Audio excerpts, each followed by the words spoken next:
Hi, welcome back to Guessagaingaming, and today I'll be talking a little bit more about the Division 2, which is a game I bought quite a while ago, a couple of years ago in a PlayStation Store sale.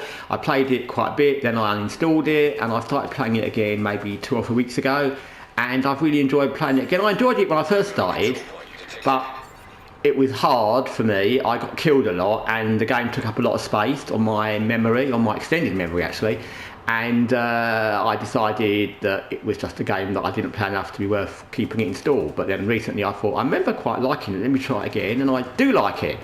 I've actually got to level 28, which is good for a game that I was going to give up on level 5, so it is what it is. But yeah, so firstly, there's nothing about this game that I actually don't like per se. There's things that I'm going to talk about that I think are odd choices I'd have done differently, but there's nothing that I actually don't like. One of the things, which has nothing to do with the game itself, is it sometimes is a bit long to load in because it's online only.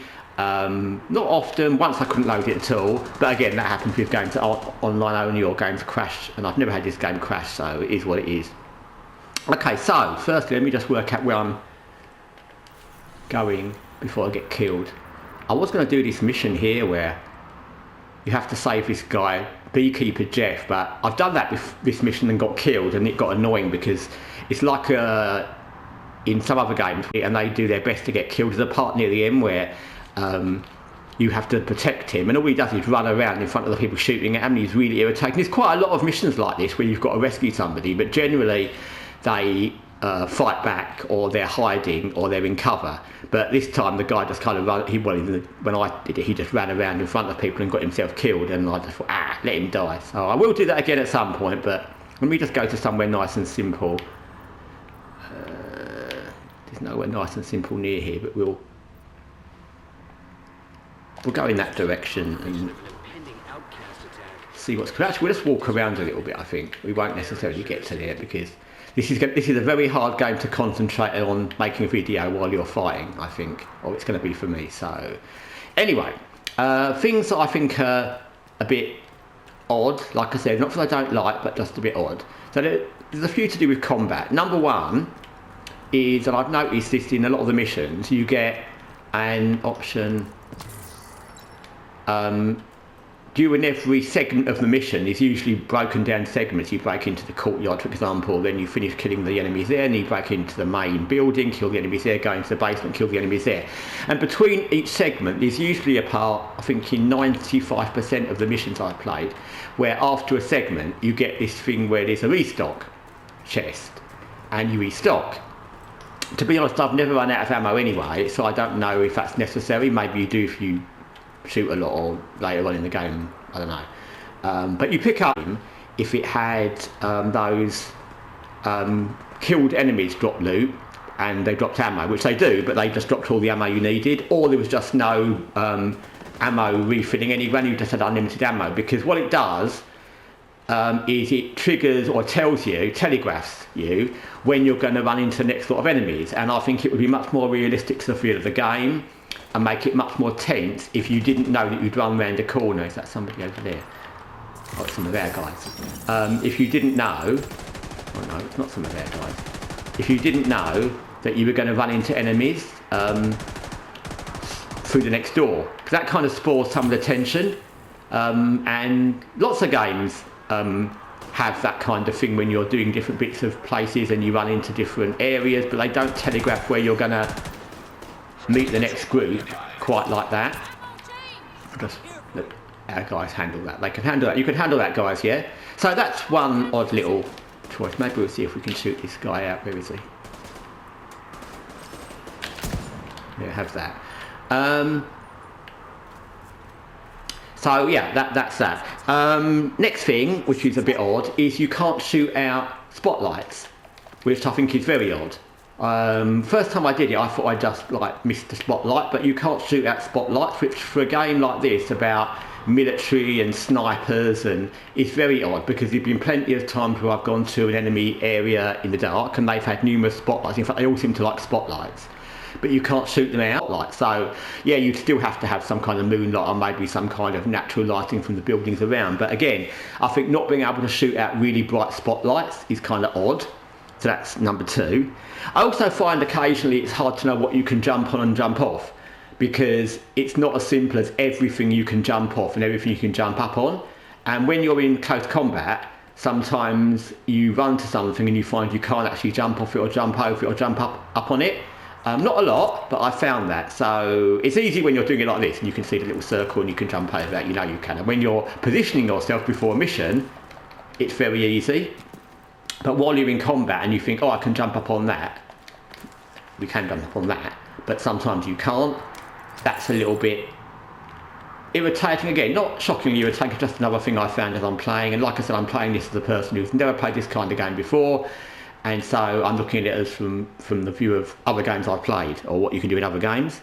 Another thing, and this is probably the thing of all of them that I would say is the most, I don't say disappointing, but yeah, disappointing, is that it's almost always the case with missions that there's only one way in. That comes back to that restock thing where you're telegraphed in the way to go. There's the restock after you do the first part, there's the restock after you do the second part. But also there's only one way to go. And again, for a game where you're talking about military and you've got sniper rifles, and there should be other ways in. It should be different ways to go, as in lots of games where there's action. Cyberpunk, Watch Dogs Legion, I give the 2 I play a lot. There's other ways to do things. You can go in different ways, you can go in back ways, you can go in tunnels, you can climb up things, you can go in different windows. In this game, I don't think I've ever found a mission where there's a different way to go. I think once there was a big room and there was 2 doors that both face the same way. I could go in either door, but that's not what I mean by a different way in. You couldn't go around behind them or anything like that. So I think that's a missed opportunity, but I think that would change up a lot of the missions. Instead of running face on, you end up almost every mission is the same. You run face on into the enemy after you pick up the restock chest, and then they're all in front of you. Yeah, they try and run behind you, but that's how it works. Whereas if you could go around behind them, go a different way in, that would add a whole load of different things to the missions which you don't have. So that's another thing. Another thing which I mentioned in a previous video, which I'm going to change, is I said I don't know why you'd want rifles. Well, now I've been using rifles, as you can see from my weapons. So what it is I think that early on, and again, probably if you're me and you're not absolutely very accurate with rifles, which is probably the one you need to be the most accurate with, because machine guns are machine guns, you spread fire, shotguns are up close and you fire, and sniper rifles you have time to aim. So rifles are probably the one you need to be the most accurate with, and because I'm not very accurate, and because early rifles don't give that much damage compared to shotguns and sniper rifles, even compared to submachine guns sometimes, I didn't see the point. But now I've got much faster firing rifles that do more damage. Now I can see the benefit of rifles, so I just want to retract the thing I said about rifles. Sorry rifles, I didn't mean it. The only other thing I'd say, which is funny, it's not a bad thing, is that when you find items of loot, I don't mean components or water or food and things like that, but that you find absolutely loads of army jackets or army backpacks or army knee pads and things like that, but you hardly ever find civilian clothes. And bear in mind, this is a whole city that's been abandoned by civilians, or they've all been killed or turned into gangs. That's really odd. Now I know why that is. It's because in the shop you can buy apparel and the trousers, pants you wear, and the boots. No, yeah, the trousers, the boots, sunglasses, any headgear you wear are all counted as apparel. They're not military, so you can buy that stuff, and I think they don't drop a lot in loot chests and in loot because they want you to buy it. I don't mind that, actually. It's weird because normally that would annoy me a bit, but actually it's kind of fun because you're looking for these odd items of sunglasses, and let me just show you my... So you're looking for all these items. You can see I've not got tons, I think I've got...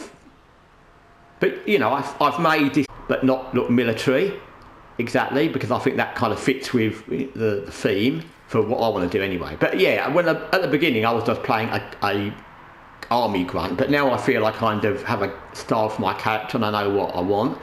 So I don't mind that, but it's just funny that in the future apparently army guys and soldiers drop all their gear, but civilians didn't. So that's all a bit odd. Also, I think it's a very odd thing, and this is odd, that and this isn't to do with the shop, because there's no reason the shop couldn't be selling different things, that shoes and trousers, pants, whatever you want to call them, and headgear is counted as apparel, but gloves and knee pads and other things are the military stuff, because boots or shoes and trousers and headgear could all be military stuff as well. I mean, yeah, I get that sunglasses wouldn't be, and what you wear around your neck wouldn't be, but the other things, it's a weird choice they've made where some are apparel and some aren't. I don't mind that, it's just the observation. I will say one thing that I didn't like about, it's not something that's going to affect anybody, I just noticed the other day and I didn't like it, so I will show you. No, it's in this, I think. Oh, it's not in, I can't show you, but it's in my stash. Yeah, okay, I'm going to tell you then. One thing that I did find that I didn't like, it's not something that's a problem because you don't have to use it, but I picked up this very strange backpack that's like some kind of festive. You end up, if you fail a mission, you can use a chicken head, and that spoils the whole feel of the game to me. It looks silly. I don't know why they did that. It's just awful. And the same with this. You don't want to be running around a mission trying to, shoot people wearing a Christmas-style backpack on your back. It's just odd. I mean, you don't have to have it. It's not like chicken head in Metal Gear. You don't have to have that, but it's there, and I don't know really why it would be there. I don't know why you'd want to do that if you're playing a gritty kind of military sim where you're killing people and fighting gangs. I don't know why you'd want to be running around with a Christmas backpack, but that's just something I found. I literally just found that last night. So those are the things I've kind of noticed about this game. Like I said, none of them are bad. There's nothing that I don't like about the game. I think the thing of all the things I've just mentioned that I would change, if I could change one, is having multiple ways to get into each mission. I think that would be good, because once you've done a few missions, every mission isn't the same and they're all hard, and I enjoy them, don't get me wrong, but you're always going in the same way to face the enemies once you get kind of telegraphed that they're going to be there, and then there they all are in front of you. And I think it will be fantastic if you could go around behind them or go under them and come up through something in the floor. I actually do in many games, but you can't have it all. Anyway, thanks for watching Guessagaingaming, playing the Division 2. Until next time, take care for now.